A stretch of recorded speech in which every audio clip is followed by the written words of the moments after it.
What's up to all my freelancers and my creatives out there? This is Nathan with another episode of Freelance Jumpstart TV. And in this video, if you've ever wondered the question, what should I charge? How do I set my prices? This is the right video to watch. I remember when I first started my business and I was out there freelancing, right? So I was offering my services up and looking for clients. One of the toughest questions to answer is, how do I set my price? I wasn't sure what to choose. I wasn't sure if I should look at competitors, if I should just guess, right? If I should base my price on my previous salary, my other jobs. I really didn't know where to begin. It wasn't really until that I finally looked and understood that there's a whole way of thinking when it comes to pricing. Really, it's already inherent in me because I've been marketed to so much, and you watching, you've been marketed to so much. You probably have an inherent way to understand pricing, but you don't realize necessarily what is happening. Different prices have a way to invoke an emotional response out of us. If a price is low, it may cause skepticism, or it may say that's a good deal. If a price is high or perceived to be high, we may say, whoa, that's too expensive, or we may say, oh, that thing may have an extremely high value. Different emotional responses happen with different people based upon their experience and their perception when it comes to money. To illustrate this different point with pricing, I wanted to share Sara's story. Sara had a unique story of pricing and how she realized how people perceive price. So here's the story. Sara bought a brand new camera. It was a DSLR camera. She bought it brand new and she wanted to get some experience. So some of her friends knew she was snapping pictures and taking shots, and somebody approached her and said, hey, I heard you take pictures. What do you charge? So Sara was a little apprehensive. She felt like she was a newbie, that she was trying to get experience. So she said, well, $300 for a photo session. So the person said, oh, great deal. And they booked it and she took photos and it was great. That person loved the pictures and Sara got to get experience. So it was a win-win on both sides. Sara continued to get a lot of requests. She said, maybe I should bump my prices up a little higher. So she bumped her prices up to $500.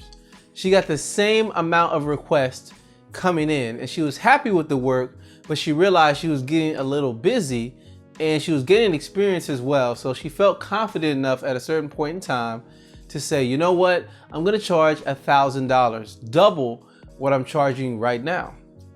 It hadn't even been a year yet, and she was still getting a steady stream of clients. People were still asking for her photography services, and she started building up more of her portfolio as time went along. Sara continued to get a steady stream of work, and she said, you know, I enjoy the work, but I feel like I'm doing too much. Maybe I should double my prices again. So she went from $1,000 to $2,000, but the requests steady kept coming in. Now that her price was $2,000 and had a steady stream still coming in, Sara felt a little overwhelmed about the work. Not only that, she actually got in a relationship and she wanted to invest some time in that relationship just to see where it would go. And, you know, she wanted a personal life. So she went from, okay, my prices are $2,000. I'm just gonna go ahead and make them $5,000 because I don't necessarily want to close my doors, but let me just make it so high that maybe no one will book with me and the requests will slow down.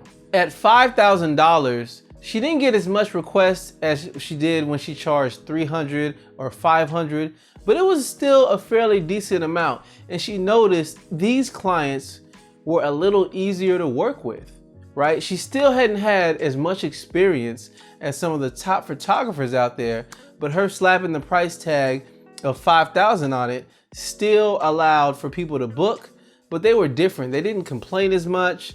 They were more appreciative of her work and they were a little more patient with her in the photo shoots. So really it was a type of person that was looking for a good photographer and a photographer who is worth $5,000. I mentioned earlier Sara made time for a relationship. That relationship grew and she ended up getting engaged and then married. So now that she was married, had a little bit over a year of experience, you know, in taking photos. She said, okay, I'm married now. I want to adjust to that and everything that comes with it. I don't want to close my doors, but I, don't want this whole slew of clients coming in trying to request me all the time while I'm trying to adjust as well. I can't do both. So I'm going to do something crazy. I'm going to do something completely different. I'm going to make my rates $12,000 so that my doors aren't closed, but nobody's going to bother me. I don't think anybody's going to bother me for $12,000 for a photography session. Sara then started getting requests, but the requests were different now. The requests were from people who said, hey, I noticed you charge $12,000. That's great. When can we fly you out to our wedding? It was a whole new audience. It was an audience of people that were willing to pay $12,000 for a photographer, and they didn't mind paying for travel because they expected to get $12,000 quality photos. So what am I trying to say by sharing Sara's story?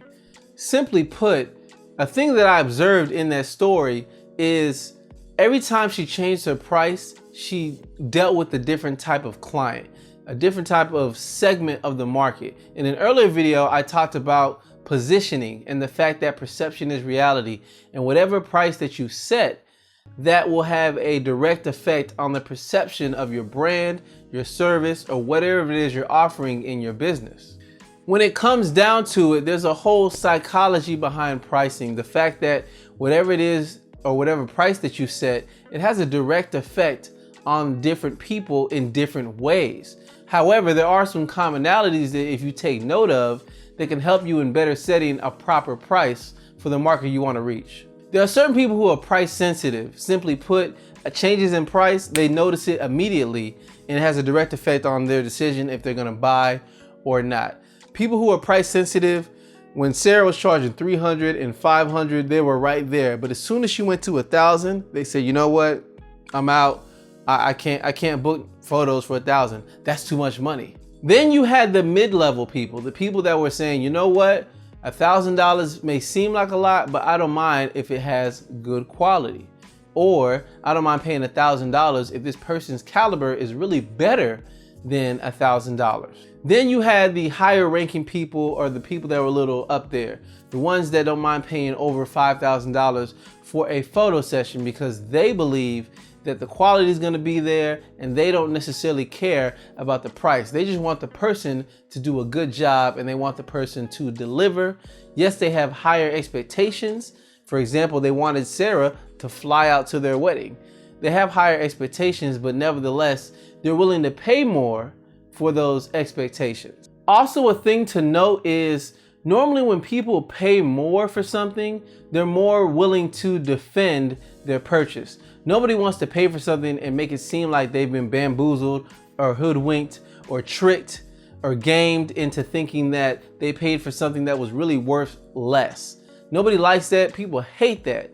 But if people pay more for it, they're willing to defend it.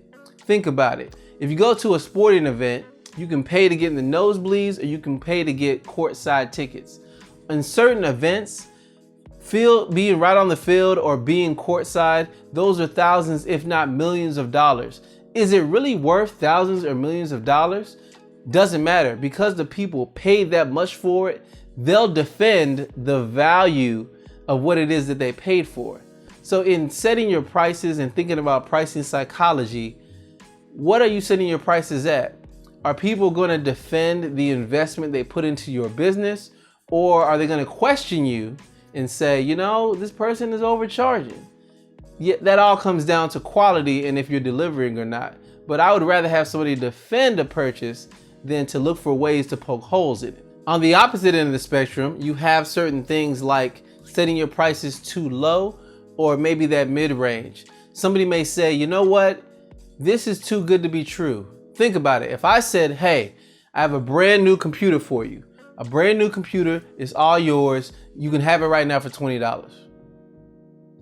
You would be a little skeptical on buying the computer from me because you start having questions. Is there something wrong with it? Where did you get it? Did you steal it? Is it about to break? Like, what is wrong with this computer? Because in your mind, you already know that a computer is a value and it has a certain value. There's no way it could be $20. So if I did offer you this computer for $20, you'd question it because the price is too low and you get skeptical. I've done this before in my life as a freelancer. I've priced things thinking that if my price is low, I can get a high volume. But really, it just caused people to have some skepticism and say, can he really do the job? And if he is going to do the job, is it even going to be good? So having prices that are low is not always the best thing. So overall, what am I saying? I'm saying think about the pricing that you want to set and even think about your current pricing. Is it sending the right message based upon the type of customers you want to bring in, the type of clients that you want to get? What does your prices say?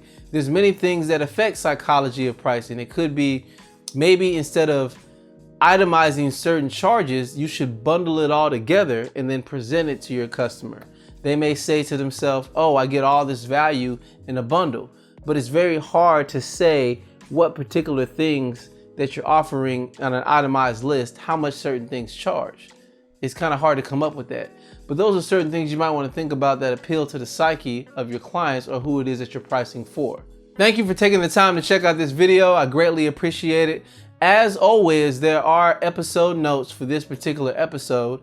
So check out the link, read the notes, think about Sara's story and what happened with her, and ask yourself, if you change your prices or raise your prices, would it really affect your business negatively? And what could you do when you do change your prices to communicate more value that you're bringing to the table, even if it's more expertise? The next couple of videos, we're gonna dive deeper into pricing. So as I mentioned, I'll talk about how to set your rate. I'll also talk about the different types of pricing there are, value-based pricing, pricing based per hour, and all these other things as well. So if you have any questions related to pricing, feel free to ask, and I definitely will work it in to these videos. So until the next time, I will definitely catch you later. See ya.